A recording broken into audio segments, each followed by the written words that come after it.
Hey, what's going on, y'all? Welcome, welcome, welcome. I'm trying to let the music cue up. We're back again. This is a great day today. Welcome to my show. I like the music to cue up before I really get into it. What's happening? Welcome to the LaVar Walker podcast show. Want to welcome each and every one of you guys. Thank you all for coming. Yes, I hear the applause. Listen, this is so great. Gotta let the music play. I like the little laugh you gave me right there. That's real. That's right. Here we go. All right, that was my music. Hey, man, I want to thank each and every one of you guys for tuning in to the LaVar Walker Daily Podcast Show, streaming Monday through Wednesday between 7 and 9. I'm trying to get a little bit more specific and more disciplined on showing up at 7, even though it's 8:01. But hey, we are here, and I want to thank each and every one of you for coming. Let me do my shit again. I like that. Yes, thank you guys, man. It's an exciting day today. What a great day. First of all, give yourselves a round of applause. Everybody that's showing me love on Facebook, all my Facebook family. We hit 500,000 followers. Instagram, we just hit 100,000 followers. And speaking of followers on Instagram, I want to say this, man. I got a lot of legends that's been messing with your boy. Number one, besides the people are most important. All of you guys. LL Cool J follow me, but this has been a great follow today. Carl Kanai follow. Carl Kanai. Now, I'm a child of the 80s and 90s. You know what I'm saying? I know it say on Google I'm 63. I'll be 46 this year. Carl Kanai started following me on Instagram. And that shit is amazing because I remember going to Evergreen Plaza in Chicago and buying my first Carl Kanai outfit from Merry-Go-Round. I don't know if y'all know what Merry-Go-Round is, but I bought that first fit at Merry-Go-Round, and my dad bought it for me. And I only had a couple fits. These shits were very, very expensive. So I only had like one or two maybe for the year. So I ended up, like, in high school, we was trading clothes. So I was swapping clothes. And this is how crabs are transferred. This is some nasty shit. But we were all poor. We all in the hood. And we was swapping clothes. And I remember trading my Carl Kanai outfit to a friend of mine. He's dead now, McCurry. I don't know what happened to, but to this dude, he was super cool. I traded clothes with him. He gave me like a damaged suit for my Carl Kanai. And what ended up happening in this trade was that it was an oasis. It was an ocean. So I saw my Carl Kanai outfit. I didn't know, but I just made the assumption that I saw other people in it outside of my friend who I traded with. I swear to God, I saw about 5 niggas in my Carl Kanai outfit, like literally. Like it was just going down and down. And then I would get clothes. We were all literally trading Carl Kanai used and damaged jean outfits in high school. Shout out to Simeon, man. Debbie Samples, I see you. You just came in. But we were trading these clothes. And matter of fact, my mom got so pissed. She was like, yo, daddy paid all this money for your clothes. Where are your clothes? And we went to retrieve these clothes. And we went to my friend's house, and his mom was selling crack. She sold crack out of the back door. Like, it was people in and out of the yard. And my mom is just so like, what the hell going on? I think they selling dope in here, LaVar. And she went and retrieved my clothes in her Buick Skylark, and we drove home. It was very embarrassing, but Carl Kanai was dope. Like there's no Yeezy, there's no black designer that walks around here without Carl Kanai. Carl Kanai was even before FUBU. Carl Kanai shit was fresh. Just to have a shirt on with the cursive letters of Carl Kanai was something extraordinary. It was dope. You know what I mean? This is like 91, 92. If you watched any Tupac videos, you know what I'm saying? You saw Pac and Kanai, you see LL and FUBU and shit. This shit was hella expensive. You know what I'm saying? And we was rocking that shit. We was vibing, man. If you had on Kanai, that was dope, boy. Fresh. Do you hear me? That was dope, boy. Fresh. You didn't get no fresher than Carl Kanai. So the haddest man, follow me on Instagram. When I saw it, I got so excited. I tried to call several people. I called my little brother. Ain't nobody picking up right now, though. I called everybody, man. I was happy about that, man. To just, you know what I mean? To think like a legend would even see me, to see anybody seeing me. You know what I mean? Like that shit is crazy, and is very, very full circle, because I can still remember coming home. This 91, 92. This when the jukebox first came out. I don't know if y'all know about the jukebox, but the jukebox was like, MTV was out. This 91, 92. I think, well, BET was out, but Jukebox came out and just killed the game. Jukebox was a channel for any young people that's listening. We all had cable. This when cable first came out, maybe 2 or 3 years after cable came out, they had this thing called Jukebox, right? And you were able to like literally get on the phone. You would have to get on the phone and dial in, and you would call up and pay money to see your favorite video. You know what I'm saying? So like everybody's video. This is back in the day. This was like where you had the Ghetto Boys, you know what I'm saying? NWA was going hard, Humpty Hump, like digital, all that shit. You would call them and you would play it on jukebox. I don't think I ever had the courage to call because I knew I would have got a ass beating, but I would sit and watch jukebox often, and it was just a whole vibe. It was such an innocent time back then, man. It was so crazy because we were all kind of connected, and this is way before cell phones or social media, and we were still connected. This was a time when like In Living Color and shit first came out, and I remember my homie.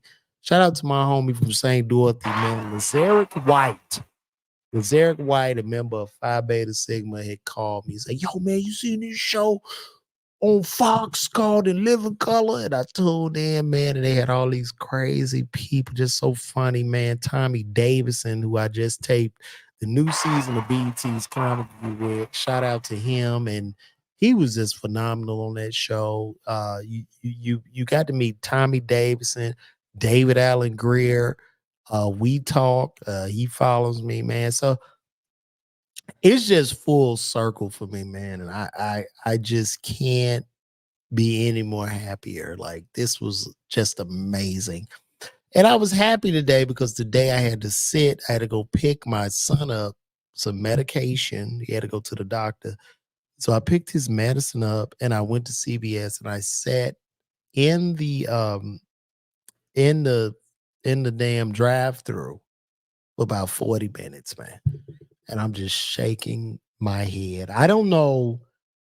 Well, first of all, I'm gonna say this. I think a lot of retail pharmacies such as CVS, Walgreens, Walmart, CVS and Target, I just think they losing a battle right now. Well, that's first and foremost, because I don't think people are really going into those stores. A lot of those stores have like super marked up prices. And when I was working as a pharmacist, I would often get a discount, and the shit, my discount just bought the shit back to regular price. And that was a 20% off discount. So they are losing. But then at the same time, I'm sitting in this parking lot for 40 minutes And I'm, reminiscing, I've only been out of retail pharmacy for a couple of years, but I'm like, damn, dude. I remember working in there and just not having the help, not having the support, not having staff. And, a lot of these corporations, they just don't give a fuck. They don't care. They don't care about you, the consumer. They don't care about the employees. And we're all the consumer and the employers, we're all left in the crosshairs. And just no support, no staff. And I'm sitting there thinking, I say, damn, it's safer. It's literally safer now to get a fucking Chick-fil-A sandwich. You go to Chick-fil-A, they got 2 drive-throughs, 3,000 cars in the drive-through, but they got about 1,500 people in the lanes working the drive-throughs with iPads. You would think that that is the way, you would want to handle people's medication. Shit that you could literally die with. You know what I mean? But these corporations, they just have you dispensing, doing all this shit, and you got to get the job done or face hell and high water. So it was really like, to me, it was very disturbing because I'm sitting there, I'm on the phone. I did a little IG live or whatever, and I'm just talking to some homies, but I'm just like, damn, dude, where the fuck is the safety? And at the end of the day, if they gonna operate like this and you can't afford it, look, close even more stores if you have to. But the public safety is at risk, right? You know what I'm saying? Thank God I'm a pharmacist. I can double check, any prescriptions that my family gets. But like, dude, this is pathetic. And I also read a report. A friend of mine sent me this report. I'm just gonna read this on my text. But a friend of mine, he's a comedian. Shout out to Marcus Robinson, another pharmacist comedian. But he sent me this, and it was a Reddit post where it said, I'm just going to chime in and point out that a lot of former pharmacists, listen now, pharmacists work as managers at Home Depot. At Home Depot. Pharmacists now have said, fuck pharmacy, and they're working at fucking Home Depot. And they're working as managers at Home Depot. If you have PIC is pharmacists in charge, meaning you were the pharmacy manager. So a retail pharmacy, by state law, one pharmacist has to put his license up as the pharmacist in charge. So if you have a PIC, pharmacist in charge experience, they view it as equivalent to managing any other retailer. The founder of Home Depot, Bernie Marcus, was a pharmacist, and he found that other pharmacists make excellent managers. And then this shit ends as, I am making more money as a manager at Home Depot than I did at CVS as a pharmacist. And he goes on to say that the working conditions are infinitely better, not 2 times, but infinitely. Do we understand what infinitely is? That shit is like, nigga, from here to past the moon and the solar system. That's how many times better it is. So shout out to that pharmacist for getting out of there and I guess doing what he loves to do with the wood and sheetrock and shit, all at school and do that. And I'm not mad because I went to pharmacy school and earned a doctorate degree, and here I am, a clown, just talking to strangers and doing what I do. So I cannot. Matter of fact, I'm happy for this particular guy, man.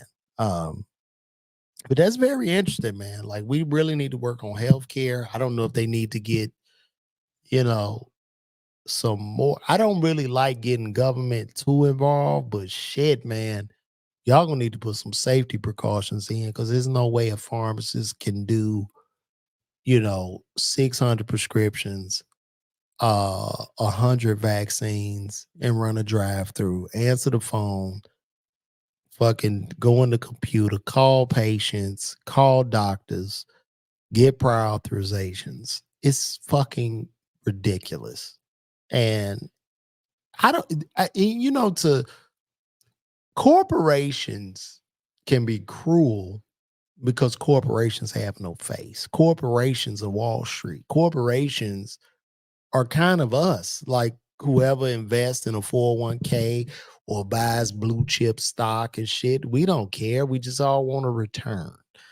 And these corporations are faceless, nameless places. And they, put a figurehead in there, but he cares, but he doesn't give a fuck until he gets to his next gig. You know what I'm saying? So we have to really be mindful of that. So yeah, that was my day today. It was an interesting day. I took my son to this pediatrician. They were very nice, great.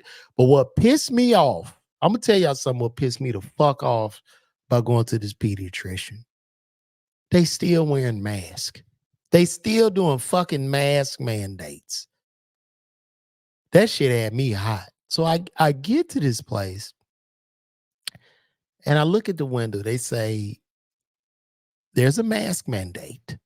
It's 2023. It's hot.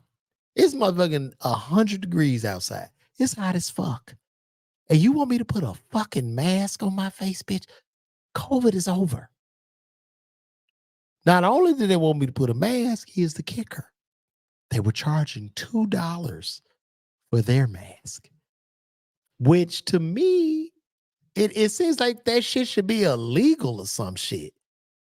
So I'm like, yo, as a man, I can't pay. I don't mind paying for the visit, but I'm not giving this motherfucker $4 for mask for me and my son. So I went to the podiatrist's office that was down the hall. Well, first I went to his pediatric dentist that was down the hall. They didn't have no mask. So I went to the podiatrist's place. They had masks. So we go in with the mask. I tell the lady at the desk, because I'm pissed. I'm a little pissed. I might have been somewhat of an asshole. But these bitches that work at these doctor's offices are evil. Them bitches that work at that front desk at that doctor's office, it gotta be a requirement to where if you an evil bitch and you and you need a job, you could always work either front desk at a doctor's office or your ass can work at a government building. Those are the jobs for evil bitches. These are where every evil bitch is recruited to work in these places. If you are an evil ass bitch, they're going to hire you because that is obviously in the manifesto, it's in the training. You cannot be nice working at these bitches. It's almost like nothing makes their day more than to tell you no or to give you some fucking command to where you either you need a mask. We got a mask policy in here. You gotta go out if you don't want to wear a mask. If you're not here on time. Like they are just mad and they take this shit out on every patient that comes. And I'm like, bitch, let me tell you something, okay? I'm not your man. Whatever he did to you, you're not going to take this shit out on me and my child. So I come in there and I'm pissed because I go find the mask because I'm an asshole. So I got the mask on. And I tell the lady, I say, why? I said, what, is this the last place that has COVID? Is this it? Is it all the last people with fucking COVID? I say, COVID is everywhere. I said, bitch, no, it's not. No, it's not. That's where they got intense. And she gets mad. I just say, listen, I gave her my child's name. So let me just go in here. You know what I mean? We sitting there. It's hot as fuck. That mask shit burns my balls. Okay. We sitting there with the mask on. I just pulled my shit down to my chin so I could breathe. Okay. So we go in to the doctor's appointment. I'm talking to the nurses. I'm like, yo, y'all got to chill with this shit. And I don't necessarily think it's a bitch at the desk. It's pretty much whoever the physician is over the clinic. This is their rules, and they program like them front desk bitches are like attack dogs. I mean, they mean, but I get they're loyal to their employer. I guess that's a good thing in this system. But man, that shit had me so fucking hot. But I said, you know what, fuck it. I gotta get his shit. But when I come into a place now and they like have a mask requirement, I'm like, man, fuck y'all. I'm like literally ready to move all my profiles and shit. Like, I don't have time for this shit. Ain't no mask in the emergency room, the hospitals. And you know what I'm saying? On top of that shit, I walked in line. I went and got the jab. I'm vaxxed. The fuck? You know what I'm saying? Like at this point, it's totalitarianism. It's to command you to do what the fuck I say. I hate that, bro. Like, just do what you do. Like, fuck, ain't nobody. Why I gotta do this? Cause you miserable? And you find happiness in telling me to put this shit? Like, come on. So we do it. You know what I'm saying? I was like, you know what? I ain't gonna get into a big deal, but it had pissed me off. And you know, we left and I called my wife. I'm like, yo, this bitch is still requiring mask. Still. That's ridiculous. Stop. Relax. I need every healthcare professional, if any, because a lot of my friends that I went to school with and shit, uh, you know, they physicians and they got offices. Listen, y'all, stop that mask shit. Let people take the shit. It's over. It's over. Fuck. I don't even know if the shit. I'm not gonna say it didn't exist because there was some lives lost. But come on, man. That shit over with, bro. Like, so just stop it. So I'm gonna start this off today. You know what I'm saying? We back. Like I say, we are back. And I saw something interesting where Adrien Broner. Let me pull this up. I'm getting a little bit better here. Adrien Broner and Jay-Z. Let's see. All this here. So let me bring this up. So Adrien Broner apologized for disrespecting Jay-Z, Diddy, Floyd Mayweather, and more. Adrien Broner issued a public apology to them and several other celebrities in an attempt to atone for past missteps. Let me give y'all a bigger screen here. Damn. Where my screens at, bro? Okay. All right. He posted a lengthy open letter over the weekend in which he took accountability for negatively impacting his relationships over the past decade. MFs let their emotional feeling get to them. Broner began in reference to himself. I'm just a real N-word and I wear my heart on my sleeves. The Cincinnati native first addressed Jay-Z, who he says he once disrespected after being offered a contract to sign with Rock Nation. And it was said he told Jay-Z to basically go F himself. That's what he told Jay-Z. And listen, I'm gonna say this. I am pretty much sure that once he told Jay-Z to go F himself, Jay-Z just Jay-Z just laughed. He laughed. He did that little Jay-Z giggle. And what Jay-Z did, because Jay-Z is very strategic, a brilliant businessman. Jay-Z did that little giggle. And what Jay-Z did was he went behind the curtain on Adrien Broner and he began to like just turn lights off. And shit got hard. It got hard. You know what I'm saying? Because he knew what he was going to do. He know how plugged he is. Rock Nation, Jay-Z, billionaire. He talked to his friends. He just laughed and turned this nigga's lights off. Now he's sorry. Now he want to apologize. It's too late. It's too late. You have to understand the egos that are out there. Nobody want to hear your goddamn apology. Nobody want to hear it. if you tell somebody in this business of entertainment to go fuck themselves, you just better stand on that shit 10 toes down, bro.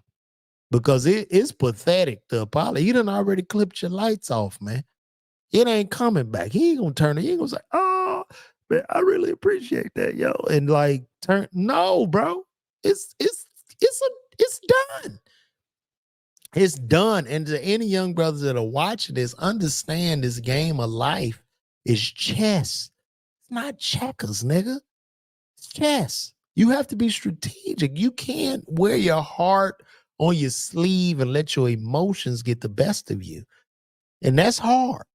That is very, very hard. And that is why I speak against all that street nigga shit and niggas wanting to kill each other, because you niggas is weak. You emotional. You wear your heart on your sleeve. You make these fucking instant second decisions that impact you for a lifetime. And it's just not worth it. That's why I speak against it. And he fucked this up. He turned his back. He turned against all these people. Now the money's dry.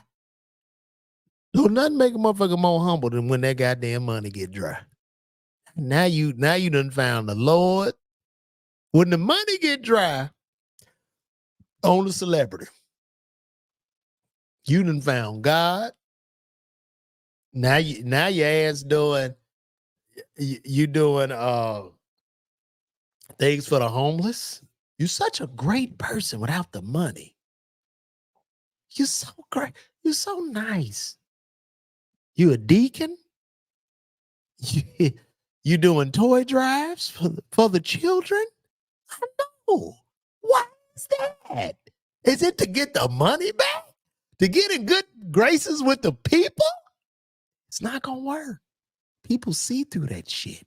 You're not genuine. They see through it. They want to watch you suffer. This is the nature of human beings. Understand, not all humans. There are some outliers who would generally be like, it's all good. But for the most, we talking 98%, bro. So you have to really, really be careful. Yeah, they making commercials and shit. Debbie Samples said they doing all kind of shit. Just anything, any fucking thing to keep shit hot. And it just doesn't ever work. You shitted on Jay-Z, the guy. Let me see. Who else did he shit on? He shits on Jay-Z, shits on McMill, he shits on Rick Ross. Just literally everybody this guy shitted on, and Floyd Mayweather, who I guess would be big bro. You know what I'm saying? He the boxing champ, trying to give you some game. You shitting on all these people, and it's too late because they're gonna hold that shit. And I'm a very petty person. God forgives, I forgive, but I never forget. Okay? And I'm petty. And these people are petty. They're just like me. We're all the same. So whenever you do some shit out here in the world, especially for my young brothers, ask yourself how you would react. Before you shit on somebody or do some shit, be up. You better be up. I'm talking about damn near $1 billion. So we gonna move right along from that. And damn, let me get this mouse back over here. We're gonna move right along from that and keep it going. This fucking Ron DeSantis, I need to talk about this guy. Now, I have a lot of views. Some of my views will be considered quite conservative because, you know what I'm saying? Like, I believe in us. I believe in our people. I believe in myself first and foremost. And I don't believe in I don't feel like crying to no white man. I'm just gonna be honest with you. Fuck all that crying. I'm a man. I gotta figure this shit out. I gotta pull this shit out the ground the best way the fuck I can. Okay. And those views align with a lot of conservative views because a lot of niggas will tell you they're like super liberal when they're lying. You can't get $5. They won't loan your ass $5. You can't go in their section. They talk shit about you. But I just keep it honest. So let me see here. Let me see if I can shrink this. Come on, man. All right. No, because I don't want to. There we go. So who we got? Ron DeSantis, he made this stupid thing.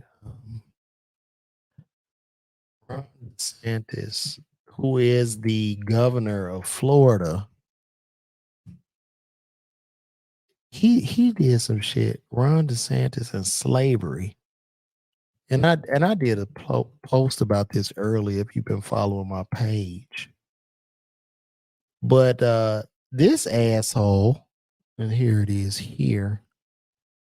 Let me show that. Okay. So this asshole goes on to say DeSantis defends Florida curriculum that suggests slaves benefited from forced labor. I'm gonna say that again. DeSantis defends a Florida curriculum, a curriculum. This is taught in the schools. He suggests that slaves benefited from forced labor, which to me is ridiculous. It's disgusting. And he should be ashamed of himself, because if he believes that, then he should allow his children to go into slavery. Let me own them. Okay. His children's children. We got to go 400 years where I can pass his kids down as objects to my kids. Like a Rolex. We were like Rolexes.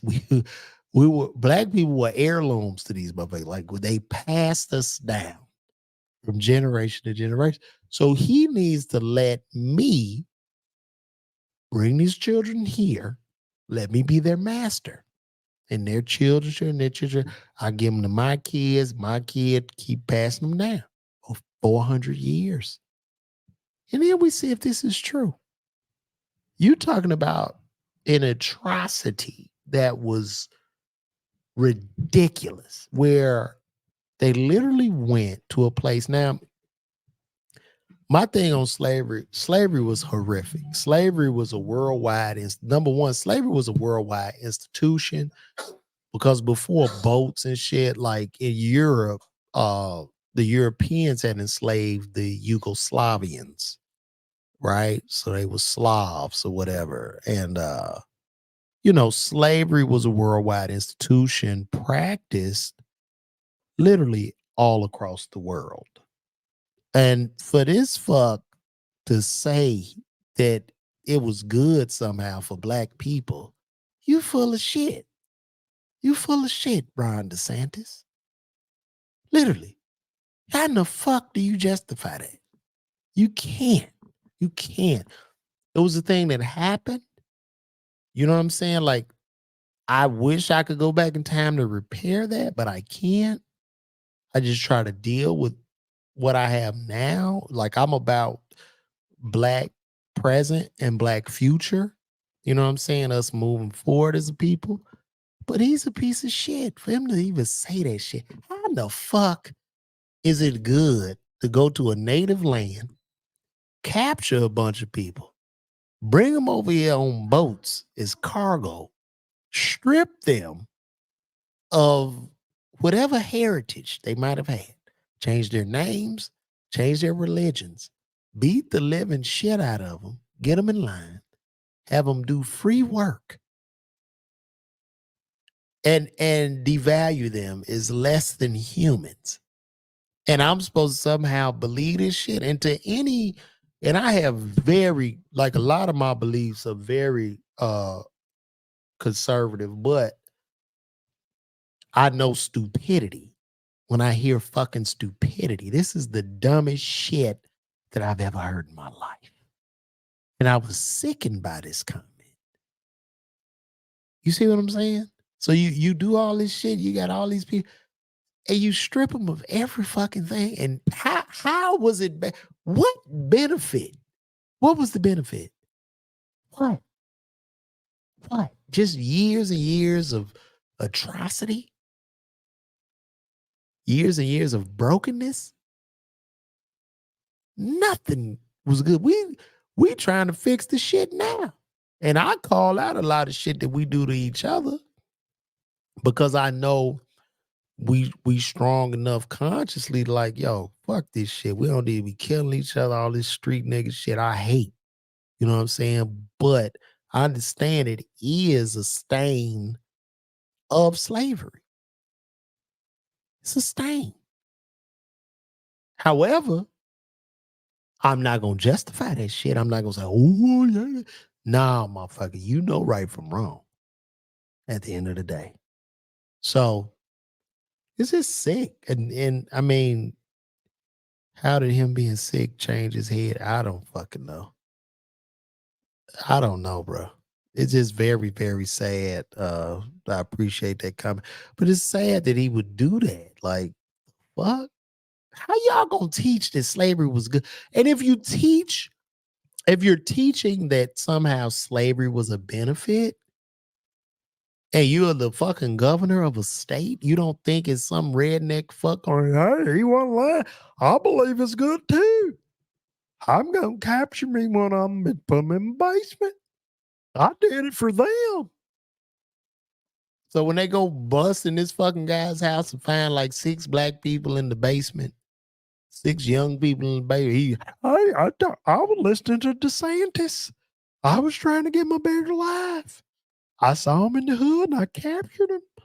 And then I put him to work. I had him in the yard picking plums and cotton and doing everything they did. This is sick. I don't understand. He don't even understand the rhetoric behind this shit. And I'm very like I be like, bro, like it's sick. It's very, very sad. So I'm gonna move on from that. And we're gonna go to our next topic. So Carlee Russell, her lawyer spoke out today. If you don't know who Carlee Russell is, Carlee Russell is the young lady that disappeared in Alabama. And so let me bring this back up. And so her lawyers go on to say that her disappearance was a hoax and charges are possible. Police say the Alabama woman who had reportedly gone missing was never missing.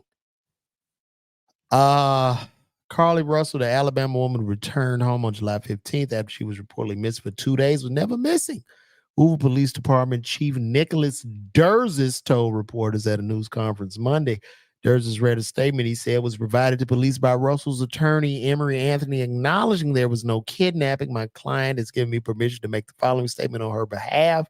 There was no kidnapping on Thursday, July 13th. My client did not see a baby on the side of the road, which all black people knew. Most of us, not the brainwashed ones who, oh, there's a black female. Some of us were fooled, but I knew all along. If you go back and look at my videos on my page, I knew she was a goddamn lie. But anyway, my client did not leave the Hoover area when she was investigating. My client didn't have any help in this incident. This was a single act done by herself. The statement reads, this by Durzis said, we ask for your prayers for Carlee. No. Carlee, you don't get no more prayers. I gave you my prayers. I gave you all I had, and you still owe us. So I'm going to ask Carlee to pray for us during these trying times. As your prayers as Carlee attempts to move forward, understanding she made a mistake in this matter. Carlee again asks for your forgiveness and prayers. I'm going to give you forgiveness, but I'm not praying for you, Carlee. No.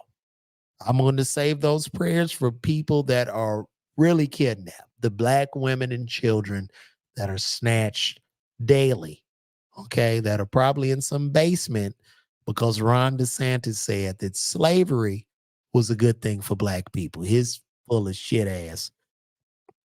Durzis said police have a meeting with Anthony scheduled to discuss the case, and they are in discussions with the Jefferson County District Attorney's Office over possible criminal charges related to this case. He said there's no meeting with Russell or her family at present.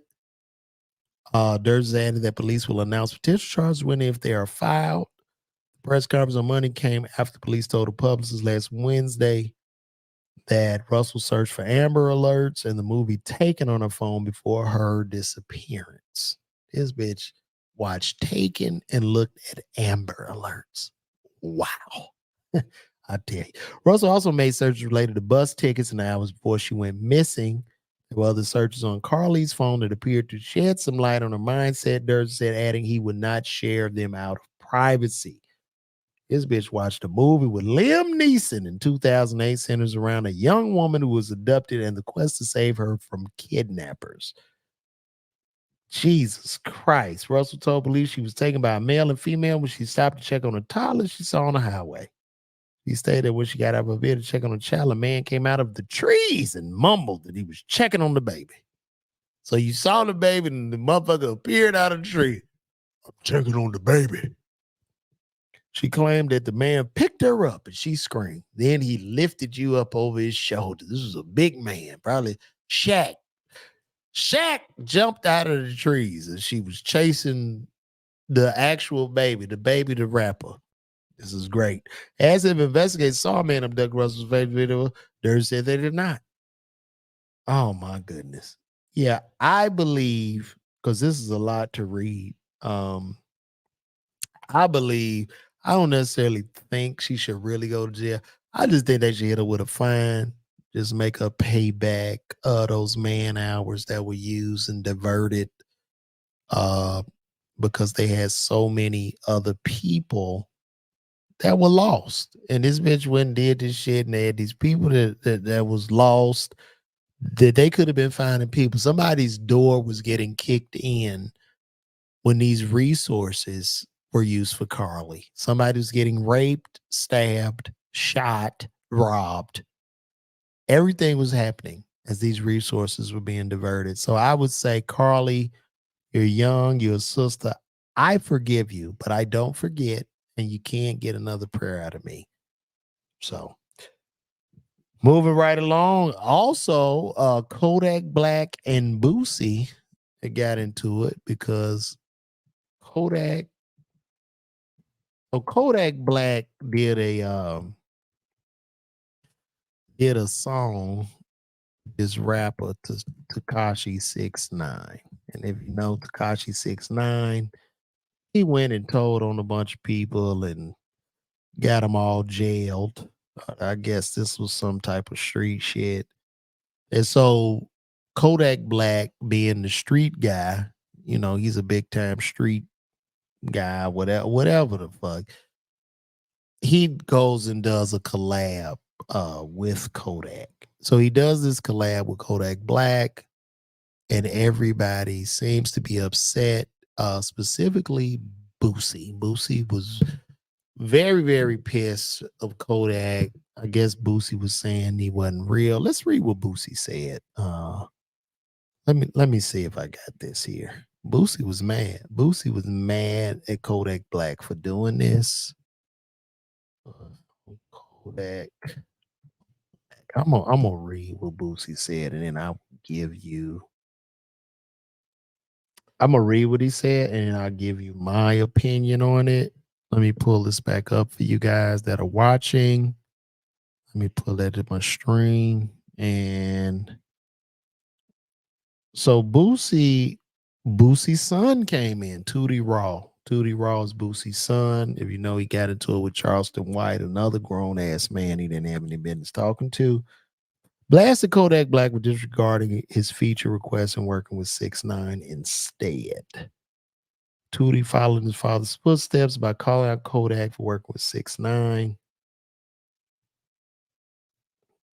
That's Boosie's son. I don't think Kodak really cares about Boosie's son. Kodak Black shocked fans when he did a 6ix9ine. No, I'm trying to see Boosie's take on this. As far as Boosie's message to Kodak Black, the Baton Rouge rapper claimed that the sniper gang boss has no morals or principles. Boosie said that Kodak has no moral or principles. I have to reiterate this all the time. There's no fucking honor amongst thieves. If you in the streets, ain't no fucking honor, man. Everybody is a criminal. I don't give a fuck about you. And the expectation is you pretty much don't give a fuck about me. So we need to come to a point by telling the youth about just not doing wrong, staying the fuck out of the streets. How about telling the youth you're going to lose every time? Not one time. You're going to lose. This is not a game you're going to win. And let it go. And I see a lot of older guys my age who actually worship that shit, which is disgusting. They kneel to the altar of it, and they ain't even really in it. These motherfuckers got families, they working jobs and shit, and they still praying to the altar of the street myth shit. And he says that nigga Yak, Boosie says that nigga Yak F me up. He said I wonder how all of them Zoes feel, dog. I know them Zoes fucked up right now. I mean, bro, first of all, Kodak Black went and got him a bag. And you know what? I'm gonna tip my hat to Kodak for this, for just standing up like, bro, I don't care what you think about me. I don't care about your opinion. Your opinion is none of my business. Now, I'm not justifying anybody.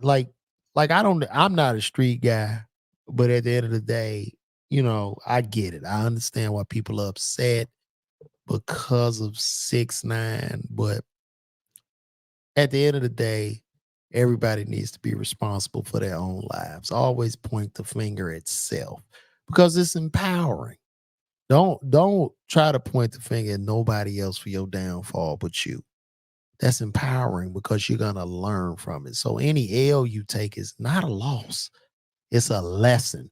Let's say that again. Any L you take is not a loss, it's a lesson. So why don't we as a community just denounce this shit? I'm not, you know what I mean? Like in the 80s and 90s, we proud of our street cousins. Fuck that shit. Nigga, no, you're doing wrong. So I'm not about to sit here and give you a badge of fucking honor. And that's where a lot of our subculture that we identify with is that's where we go wrong. You know, I'm not giving you a badge of honor for this shit, bro. You killing your own kind, nigga. I'm not, you know what I'm saying? I get it. Yeah, you make an album for other people or other races to profit off of us. But I can't sit here and celebrate this shit. And that is why hip hop sales are declining overall. A lot of these rappers are canceling a lot of tour dates. Okay. So it's definitely changing. So shout out to everybody like the youth. I'm starting to see a change. I'm starting to see the light kind of crack through. So, you know, I'm not mad at Kodak Black. Kodak, get your bag. I think he was paid $1 million for the feature. Allegedly. I don't know this for fact. I don't know any of this shit for fact, but I think he was paid $1 million for that. He got his money. And actually in the rap called 6ix9ine a snitch for whatever that matters. And then people like arguing online. And I was telling the guy, you know, on Twitter, I said, yeah, bro, you know, he was talking about, man, I can't believe Kodak. I said, bro, don't nobody give a fuck. Nobody cares, man. Nobody. They still gonna go buy his music. Gunna is at the top of the charts. Nobody gives a fuck. So I salute the youth now because they are definitely separating. These kids are smart. They've done better than us because they've been able to separate entertainment from reality. That's what they're doing now. So if you are a rapper, nigga, you might as well just rap real. Like, you know what I'm saying? Even if you just a regular dude that just sit in the house and wake up and check Instagram, think about it from a numbers perspective. It's probably 200 million dudes that do the same thing. You rap about it, you know, they feel included. Now you got a community. So that's what it is. But we're going to move right along. Hope you guys are enjoying this. Let me know in those comments that you are enjoying this. Oh, we picking up on YouTube with all 17 of my people on YouTube. No, 15 on YouTube, 22 on Facebook. Shout out to all of you guys. I really appreciate you guys for tuning in and showing me some love because I'm building this shit brick by brick. So that is that. And that's it. One more thing. Jamie Foxx, he's made his comeback. Shout out to Jamie. I thought Jamie was out of here, man. I thought he was gone. I'm kind of a pessimist in a lot of ways, and a good friend of mine. Rest in peace to my friend Clay Evans, who passed. Who was the tour manager for Lil Duval as well as Ti. I worked with Clay myself. You know what I'm saying? Me and Clay broke bread together. Just a beautiful brother. And he had a massive stroke. And I thought Jamie was in the same shape. And I'm pretty sure he probably was, but Jamie survived. Jamie Foxx definitely survived. He pulled up on us right when I knew he would, right before they cloned Tyrone came out. Let me see. Jamie Foxx is back. I don't want to use any of this footage. Let me pull this back up on here. Yeah, Jamie Foxx is back, y'all. He is back. Shout out to Jamie, man. So he shared a video, a hospitalization video, and people were comparing him. They still trying to call him a clone. People don't want to see you win. I mean, he done definitely lost some weight in his face, as you can see right there. He's lost some weight, but that's typical. I mean, if you hospitalized and damn near in a coma, you're gonna lose some pounds because you're not eating. But I'm just happy to see the brother back. He's definitely an icon and national treasure. And such a talented man. So I'm happy to see him back. And his hairline is still intact. Great hairline. What a great. I mean, Jamie has one of the best. He has one of the best plug-in hairlines I've ever seen in my life. I mean, LeBron should have really took a page out of his book because Jamie's hair transplant is solid. I mean, I don't know like when the dye comes out how it looks or how sparse it is, but this is great, man. This is really great. So shout out to Jamie Foxx. And I guess we're gonna end this, man. One of the questions I wanted to ask myself, one of the questions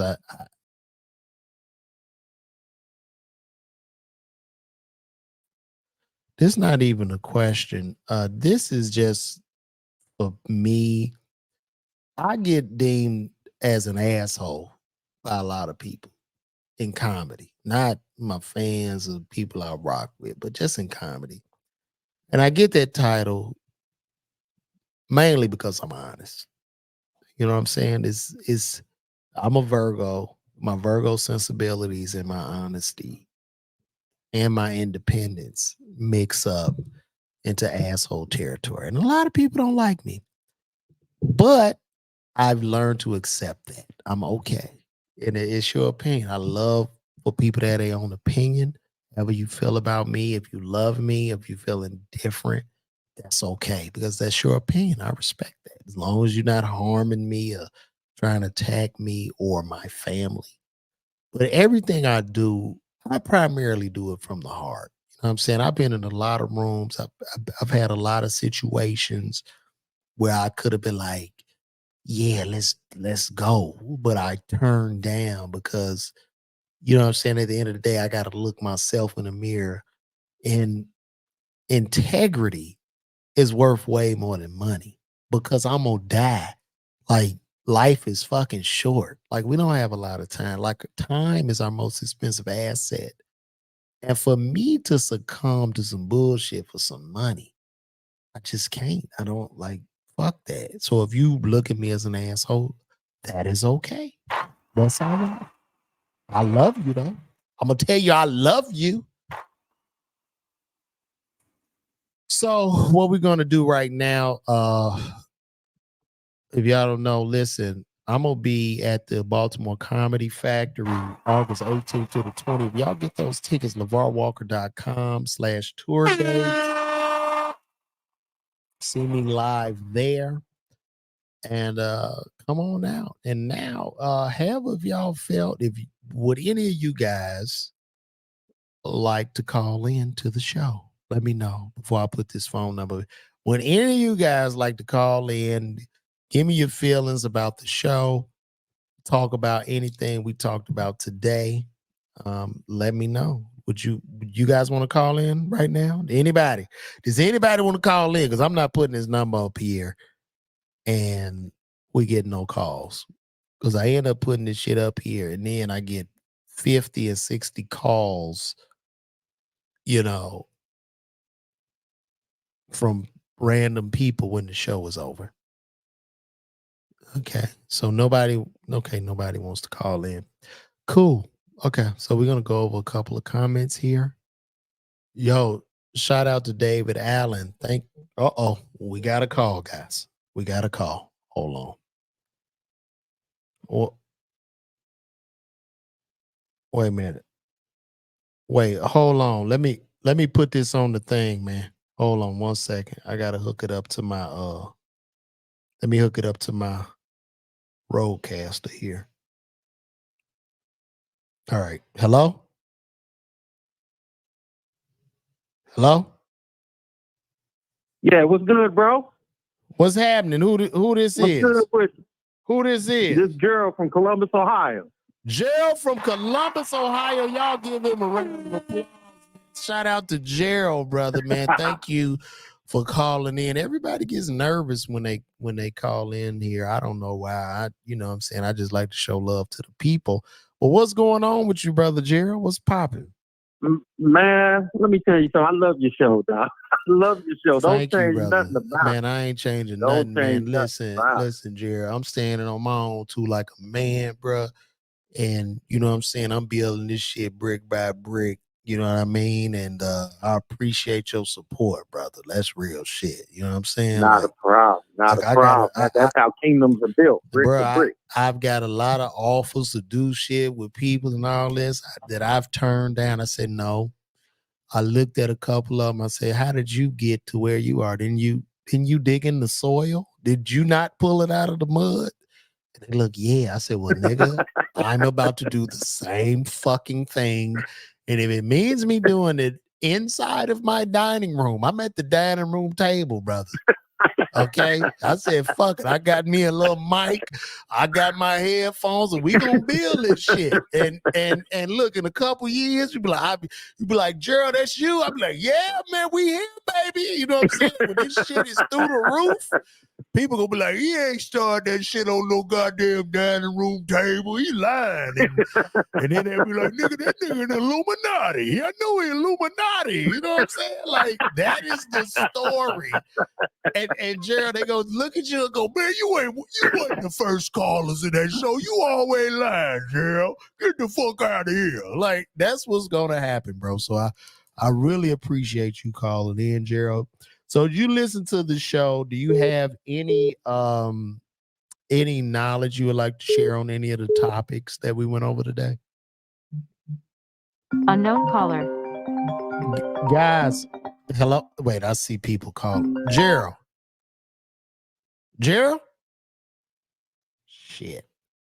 He must have hung. Let me see. Gerald? Hello? To accept, press 1. To send a voicemail. Hello? He must have hung. Let me see. Hello? To accept, press 1. To send a voicemail. Can you hear me? Yeah, it's Mom. Hello? Hey, it's Mom. Mama? Hey, sir. All right, y'all. We got my mama in the house. Hey, mama.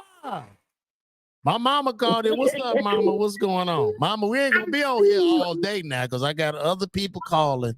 What's up, mama? We're not going to be on day. I ate a burger wrap, and it was so good. I had my first burger wrap. What kind of burger wrap? Where'd you get the burger wrap from, mama?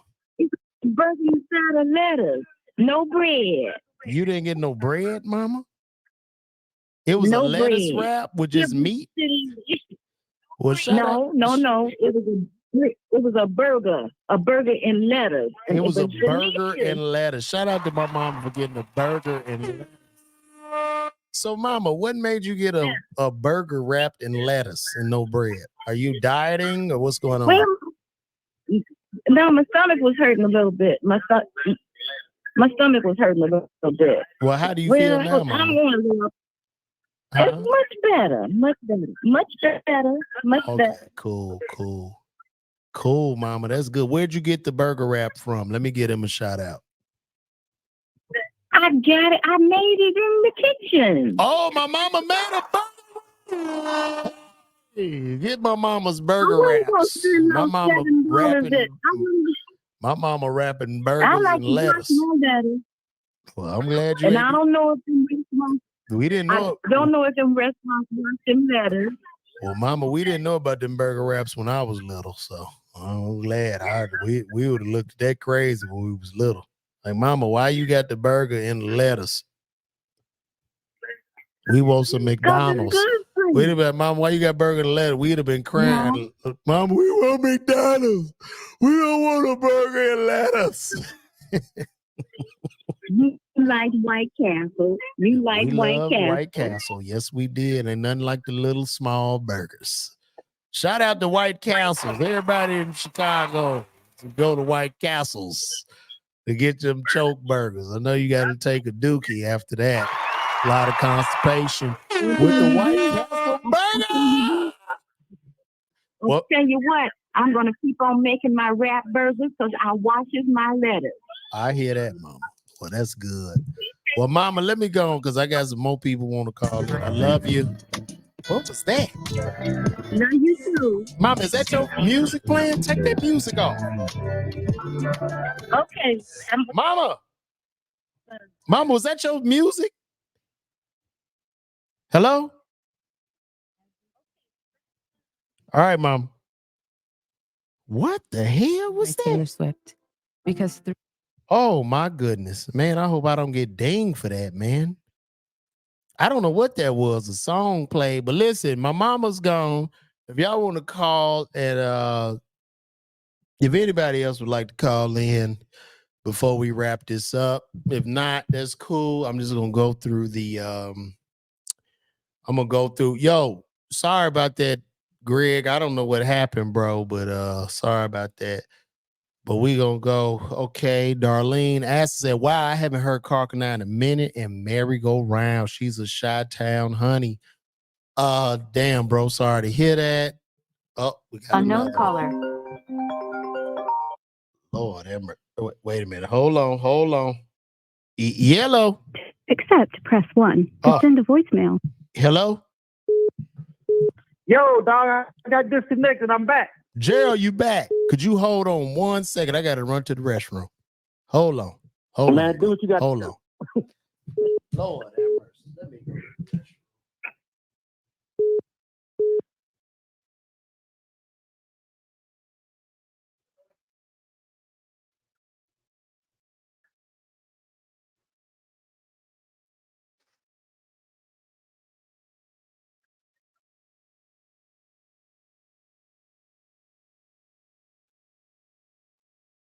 What? He went to the bathroom.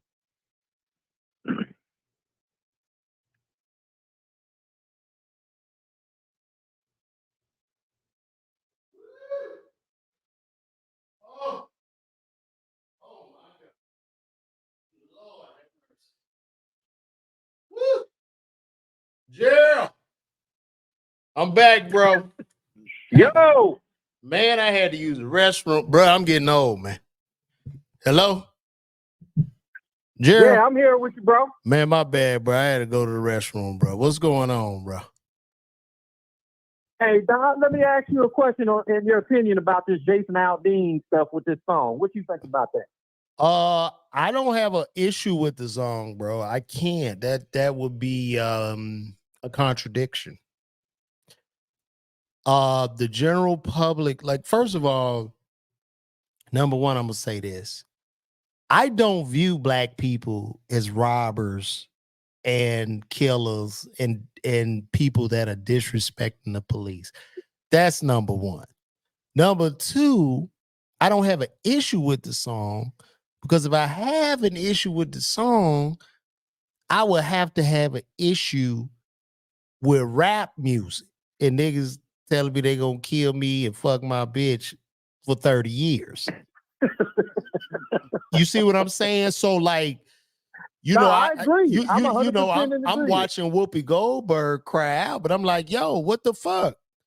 You not, you know what I'm saying? Like, you not listen like Whoopi. You never once had an issue with this music we're listening to. The man did not say anything about black people. And for any person, to me, I consider it racist for you to just automatically assume it's about black people. I don't see black people like that. I don't see black people as just going to kick the police ass and just robbing and shooting and killing. I don't see that. Now, do we have a percentage of our cult, like a small amount? You know what I'm saying? Like with our subculture that you know does that shit. But bro, most of us, man, we just law-abiding citizens. We trying to do the best for our families and shit. So I have no problem with the song. I live in an all-black community. And the people here, if a nigga come in here with some shit, we got something for his ass. We have something for his ass. Like the rest of the world. It's not a racist song. It's a song about standing up for something. You just gonna let a motherfucker come, kick your fucking door in, rob you, pillage? Is that what you're gonna do? In the name of blackness? Hey, get the fuck out of here. Like, man, these people are tripping, bro. It's hypocrisy. Well, I watched the video and I looked at the lyrics, and I just, for the life of me, I couldn't figure out what the problem was. Bro, it was like I was reading the lyrics and I'm like, what happened here? You would think he was like, if any of you blacks come to a small town, we're gonna kick your black ass. We're gonna knock you out of the small town. We got Jim Crow. I didn't get it, man. You gonna get on the back of the bus. They said that the country music channel pulled that video, and I was shocked because I thought they was gonna stand firm and support the man, but even they pulled the video. But at the end of the day, I don't know why. I would not be against it. Like, the shit DeSantis did is disgusting. But the guy, to me, was just saying, like, bro, because a lot of when I think about what he was saying, when you talk about Antifa and BLM, a lot of the Black Lives Matter protesters, I don't know if a lot of black people realize this, but a big majority of those are white. Yeah. A large majority are white that are out there fighting. I'm seeing white people in a black cop's face telling the Black Lives Matter and trying to kick the black cops. So it's just a lot. Like, I'm like, yo, like, what is this about? I am not mad at that song. I don't, you know what I'm saying? You would have to view your own people in a certain light to me. And like, I'm like, nah, B. I really think there's a lot of Black America that don't have a problem with this song. I don't think so either. But the way but people are scared to say the that. media. Yeah. See, I don't mind speaking up for intelligence. You know what I mean? If you want to give me for people that want to give me a coon label, hey, I wear it proudly. But like, I'm talking common sense, and I'm talking being proud to be black and standing in my blackness and not looking for handouts and shit. Hey, if I'm a coon, so be it. You know what I'm saying? But I did not have an issue with the song. You know what I'm saying? I'm not like big in country music, but I don't think it was a lynch mob anthem. You know what I'm saying? Now, I will say this, like, I live in Atlanta. Okay. Our homicide rate has dropped 35% since we locked up Young Thug And since Young Thug has been in jail, since Young Thug and Lucci, YFN Lucci have been in jail, our homicide rate has declined 35%. Now, when they were out of jail, I didn't see no niggas having no problems with none of the shit they was talking about. Kicking your goddamn black ass, kicking your black ass and kicking your dough in and fucking your bitch. Nobody seemed to be mad. I didn't see Whoopi Goldberg speak out about it. I was shocked. But now, you know, once again, it's bullshit, dog. It's just another thing to distract. You know what I'm saying? Like, this is what we have to pay attention to. The biggest thing we're facing right now is classism. Understand? Yeah. Classism is accepted. It starts when you get on that Delta flight and you got that coach ticket. And you got to walk your ass to the back, regardless of color. If you didn't buy that first class ticket, take your po ass back there by the bathroom.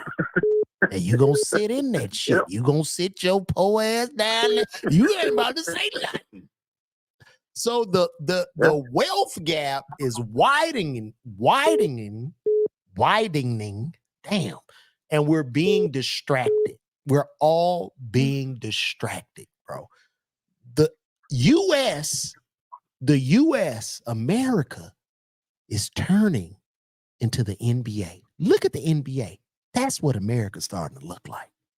The NBA all mulatto. Look at that shit. That is America, bro.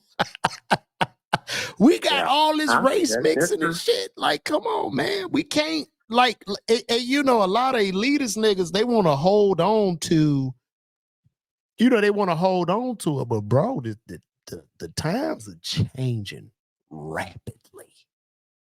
Right, it's changing. And I think that this is not the 1930s. Don't like black folks. I think that's the problem. That stuff is changing too fast for them, and they losing control. But I think those that don't really like us, I don't know. I don't believe personally that they have enough power to control my life. Like, there's no place I can't go. I mean, if I got the money, I can buy the property, right? You see what I'm saying? When you think about these rapping ass niggas that tell you they gonna kill you, shoot you, all this shit, guess where they live? With the rich white folk.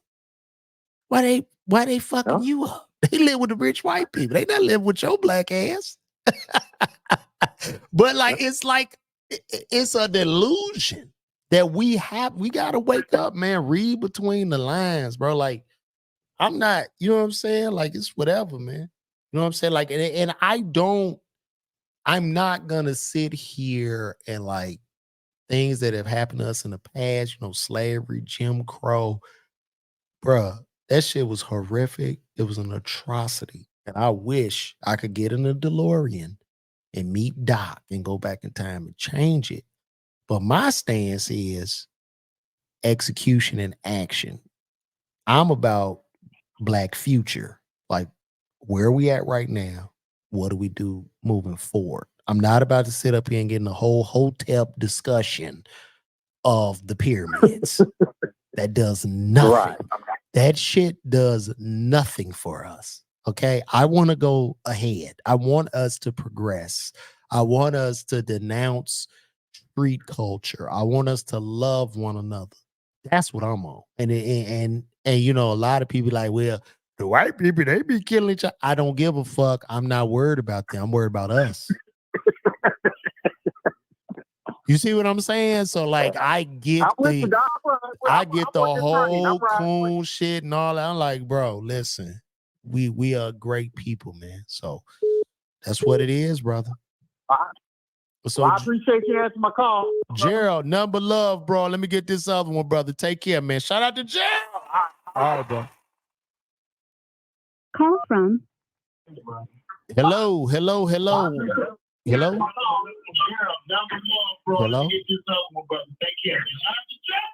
Can you hear me?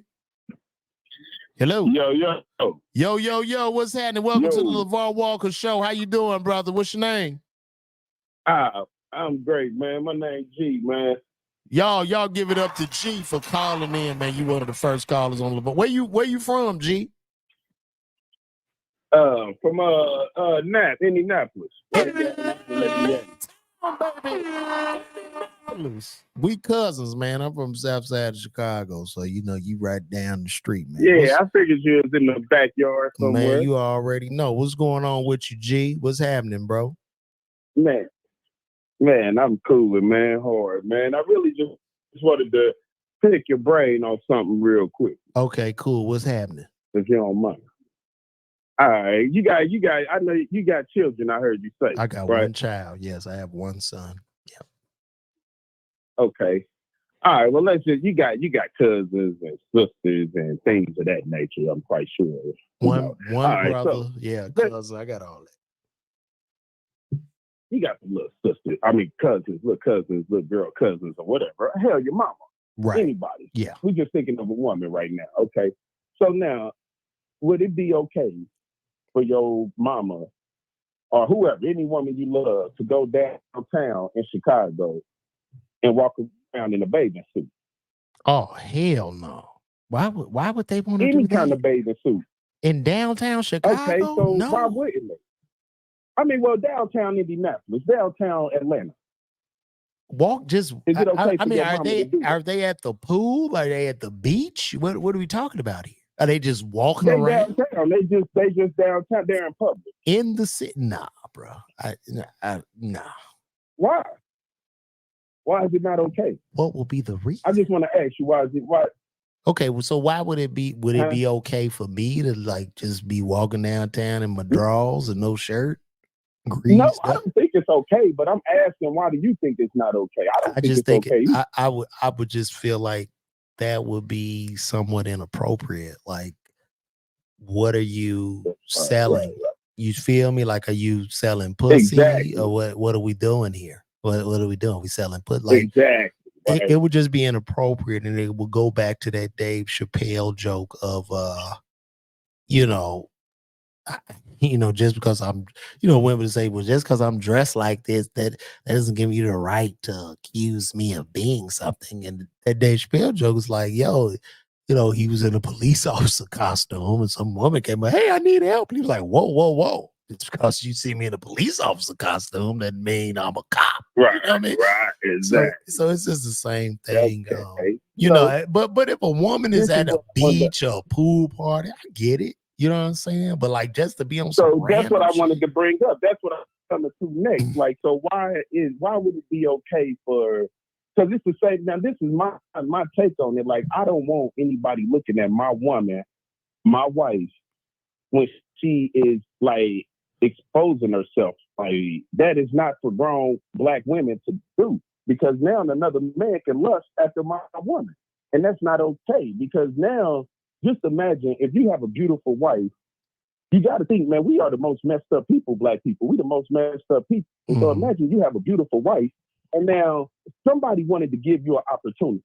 Trust me, man, it's probably done happen in your life, man, but they see the type of family you have, and they see you already an awesome guy.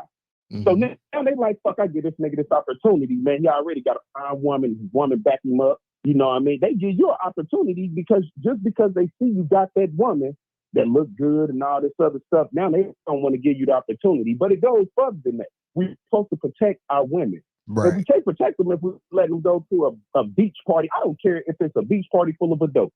Mm. Our women, Black women, they not supposed to expose themselves. Period. Like, we supposed to, because how can I protect her when she come back and be like, this guy did this at the pool party? Like, that's how we hunt, baby. Well, I see where you're going with this, but I'm going to say this. I mean, my wife that I love and cherish, she wouldn't do that. That's just her personality, right?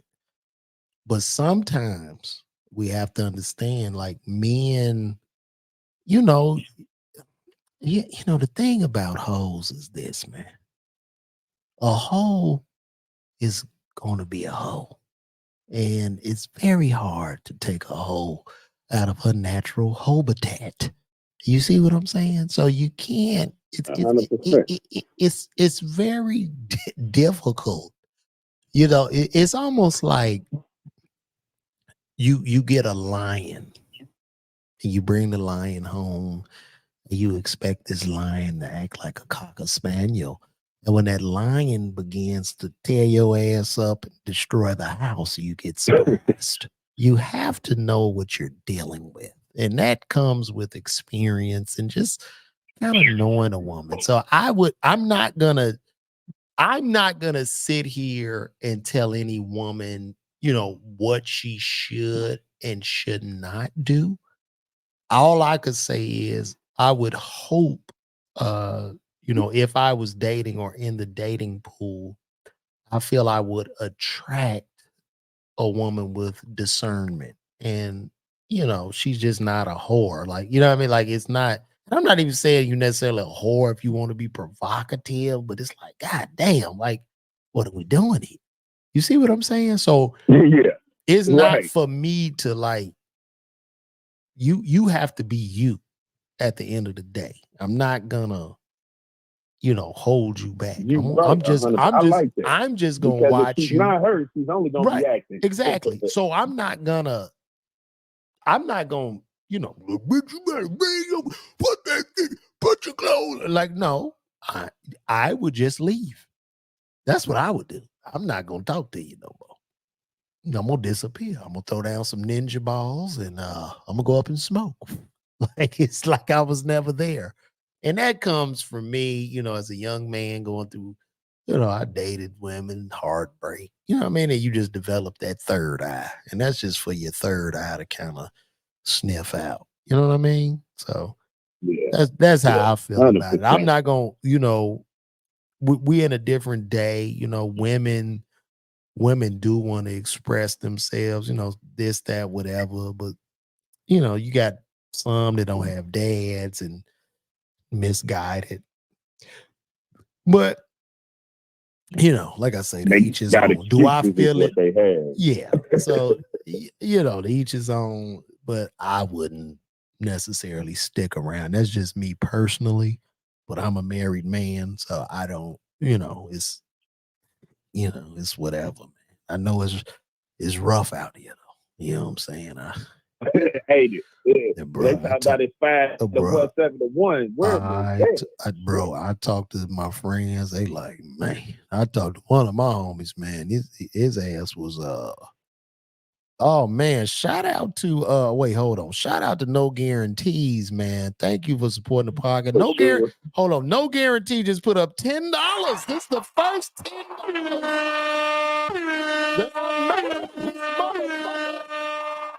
Yes. No guarantees. Thank you, brother. But like I was saying, bro, like, you know, to each his own, as far as me. And I would just say for men, if you don't prefer that, you know, just leave a woman alone and get back to fishing, bro. Like, you know what I'm saying? I wouldn't, you know, that'll be her, but it might not be for you. So that's where I stand, brother. That's where I stand, brother. Yeah, man. I just wanted to pick your brain on it, man. See if I was all the way in the red or was I No, you're not wrong with how you feel, bro. You know what I'm saying? You're not wrong. I understand where you're coming from. I understand, you know, to be a protector. I even offered, like, but I look at it like this, bro. If you want to go swimming, then we can go rent a room. I'll rent a spot where it can be us privately. And you can put on that whatever it is you want to wear. No, that's real. I like that.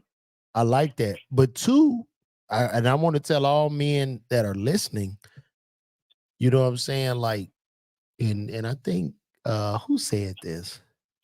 The great Kevin Samuels said this, right? Women give us access to sex, men give access to relationships. So I would just say to all men, choose better. Choose, my brother. Don't try to make somebody something they not. You know what I'm saying? Can't make a hoe a housewife. Yeah. So That's what it is, bro. But I appreciate you tuning Not saying in. Not saying that any woman that takes that goes to a pool. I'm not saying any woman goes they're a hoe or anything. I'm just saying that if you are involved in a relationship, and also even if you're not, you should want to attract that kind of attention. Not that way, like I feel, bro. I feel I feel that, brother. So salute to you. You're not wrong, bro. But I truly believe we moving in the right direction as black people. Like all we got to do is start holding each other accountable. Bro, listen. I think taking 100% accountability for your own life is all you can do. You know what I'm saying? Because I think our most expensive asset is our time here on the earth, and time is limited. You can make money. You can build a house. You can get another car. But our time, you know what I'm saying, is so special and so precious. And in that time, just guarding that time and really, taking responsibility to that and just living a good life, being a good person, helping your brother, your sister. Well, and just building. Being a good person is taught. That's real. That's taught. That's something we was taught all bad things. So now we got to relearn and learn how to do good. We got to learn how to not feel bad to help somebody. That's true. One time I saving my money and my friend, he having problems paying his rent, but I'm saving money to pick up a car. Like this shit is backwards. That's real. It did that. I love you, bro. When I leave, man, I love you just means goodbye. I'll see you later. It don't mean that I have a deep affection if something happened to you, like I'm gonna feel real bad. It just mean like, all right, peace. Don't tell me I love you, because I'm gonna be looking at your ass like you got a pistol on you or something, nigga. Man, matter that bullshit. That's real. That's real, brother. Well, look, man. Hey, bro, I appreciate you calling in, man. I appreciate your support. I appreciate the love. No bro. problem, man. Shit. Hey, man, number love, salute, man. When I get to Naptown, man, come holler, pull up on your boy. And two, you can check. Man, shit, man. I'm look, gonna try to check you out, man. Yo, you could check me out on the new season of BET's Comic View, hosted by Naptown's own Mr. Mike Epps. So you check that out, bro. So look, number love, appreciate you. I'm gonna check you out though, man, and I'm gonna keep checking you out, man. I wish I'd have caught the show. I could have commented on some of the shit. I caught you kind of late. Yeah, I'm gonna try to lock it in more so I can get this in at 7 p.m. on the dime. You know what I'm saying? I've been kind of loose with the time, but maybe I'm gonna go and subscribe too, man. I don't subscribe to nobody's shit. Man, I don't like motherfuckers. I already know. Me neither, bro. I don't like niggas either. I'm with you. We the same. When your birthday, man? I don't like bitches either. I don't like nobody. Like I don't like bitches. When your birthday, bro? When your birthday? July 5th. Oh, you a Cancer, man. Everybody, my wife a Cancer, my brother. Shout out to the Cancers, man. You're a Cancer, man. Well, I'm always vibing with Cancers, bro. So good. This has been a great conversation, bro. We gonna rap, man, more, man. I'm gonna be calling in, man, checking in and shit, man. So I'm gonna stay in tune with you, man. Hey, thank you, I got brother. real life shit that be going on that can, help other brothers, when, like, shit. Let us know what other people think. Yes, sir. Yes, sir, man. Well, thank you, man, for calling in, man. Listen, man, I'm here Monday through Friday, man, between 7 and 10. Tune in anytime, bro, and I'm going to see you again, all right? I got you, man. I'm a truck driver, too. Shit, nigga, I ain't got nothing else to do. Let's do it, bro. Hey, man, number love, brother. Salute to you. One more time. All right, man. Yes, sir. All right, bro, no doubt. Man, that was a great conversation, man, but hey, we've been here about where are we at now? We about an hour, 29 minutes. I really love when people call into the show. This is really dope. I'm really feeling the vibes here. You know what I'm saying? I can do more than just side-by-side videos and, just really be able to talk to y'all and touch y'all, man. It really means a lot to me. It actually feels like I'm at a live show kind of, but it's just a different environment, a different vibe. So we're going to wrap this up, man. I'm about to go ahead and guess what, guys? This is my little theme song until I get another theme song. We're going to let that kick in. But this has been another episode of the LaVar Walker Show podcast. I want to thank each and every person that tuned in today. And guess what, guys? I'm going to see you guys tomorrow. We're going to come back again between 7 and 10.